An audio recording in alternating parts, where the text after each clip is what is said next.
Hello, thanks for tuning in. So I've got two clips. We've got two different men from very different walks of life, and they've got something in common. What they've got in common is they both have an extraordinary claim. So let's go ahead and watch these two clips, and then I'll be back in a few moments. By the craft, two of them got a hold of Charlie, myself. Craft was probably 300 yards away from us, or a football field. And they floated over. They didn't walk, they floated. And two of them got a hold of Charlie, and one of them got a hold of myself. So when they did, it was like I was scared. I was hunting a place to run, but it was nowhere to run. There was water in the front, water on the side. But immediately when they got a hold of us, I felt a little sharp something, and they must have gave me a shot to relax me. So they took us and floated us back aboard the craft. So when we got on the craft, I went in one direction. I didn't see Charlie anymore since then. I turned to look for him, but he was just gone. And the resurrection of Jesus is not just the resurrection of any old body. It's the resurrection of the man who claimed to be Messiah, Son of God, and Son of Man, and who was crucified for those allegedly blasphemous claims. If God has raised this man from the dead, then he has, I think, unequivocally and publicly vindicated those allegedly blasphemous claims. Well, there we are. I'm sure you recognize one of those gentlemen.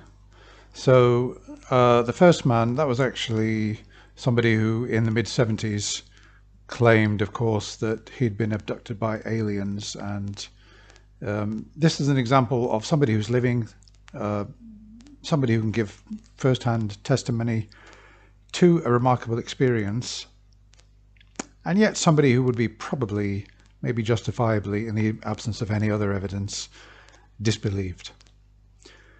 Somebody who would probably be ridiculed in this kind of environment. So there's a picture there. That picture is actually taken at Jesus College in Cambridge, Department of Theology. You can see some of the students there, undergraduates, who are doing theology degrees. And what do you think is going to happen if this gentleman with his alien abduction story is going to go into that kind of environment and tell his testimony? Do you think that he's going to be ridiculed?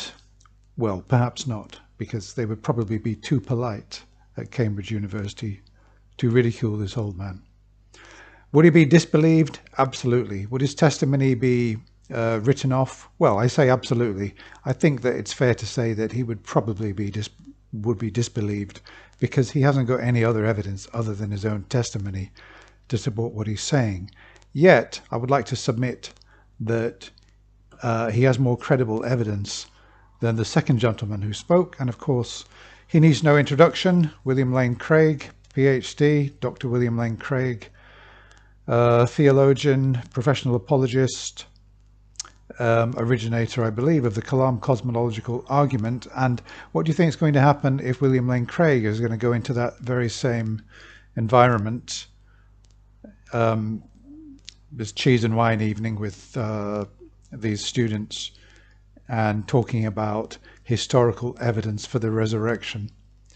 Do you think there'll be funny looks from student to student, rolling of eyes, etc., nudges? Do you think anything like that's going to happen? Or do you think he's going to get absolute respect and be taken seriously, despite the nature of what he's claiming?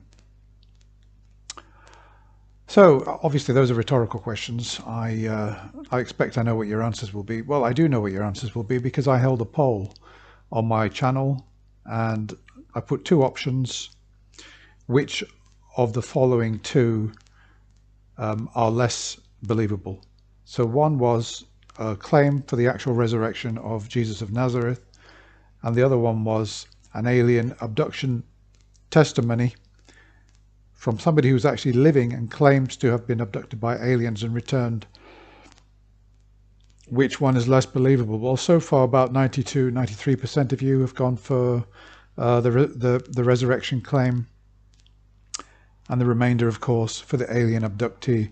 By sheer coincidence, I'm sure it's just sheer coincidence, my last poll indicated that approximate number of theists or Christians is somewhere in the region of, Christians is somewhere in the region of 5 or 6% of my viewers. So that kind of almost tallies with the 7%, I think, who voted that the alien abductee story is less believable. So as a lot of you have pointed out, this is a no-brainer really, because on the one hand, we've got a claim going back 2,000 years, and the claim that we've got appears in a book. We don't know who wrote it. Historians have estimated, New Testament scholars obviously have estimated that even the earliest gospel was written somewhere, I don't know, 35, 40 years after the death of Jesus.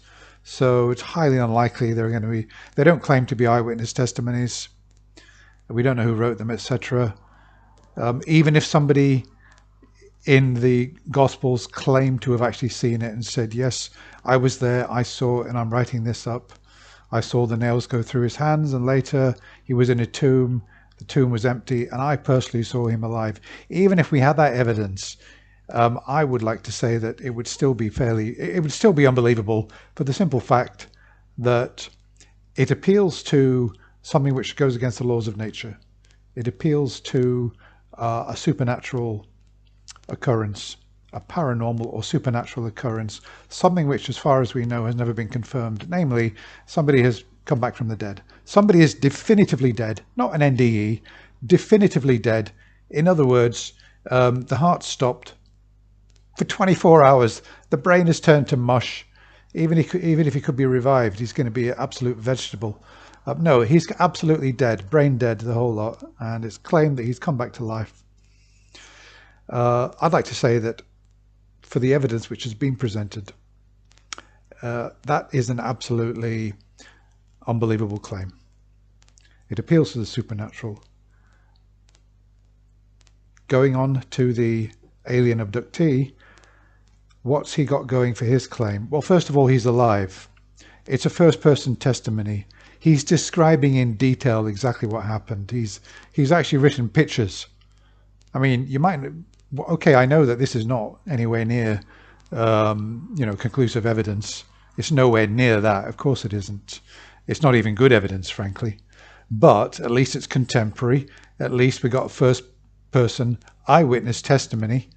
We've got some documents. We've got the pictures, and he wrote it up at the time. We've got film from the time, and he gave the same story. He hasn't changed his story. All the details are the same 30, 40 years later. And yet we still find it unbelievable, despite the fact that it does not appeal to the supernatural. This is the difference. His story appeals only to what we know. I mean, or at least it appeals only to the natural world. We don't know if aliens are capable of coming to us. We've got no evidence for that.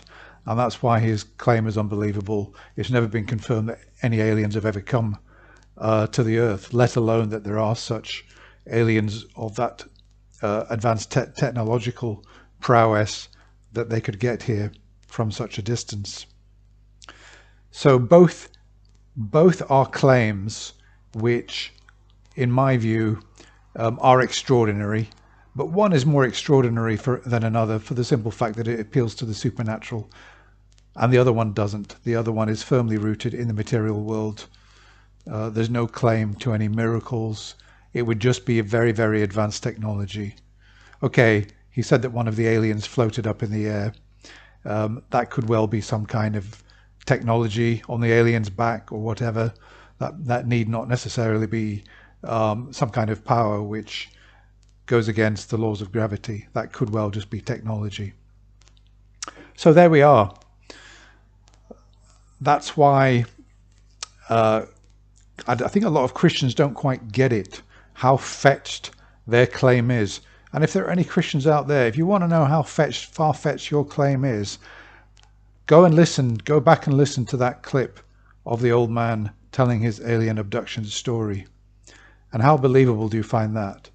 You probably, like me and like a lot of other people, find his story unbelievable.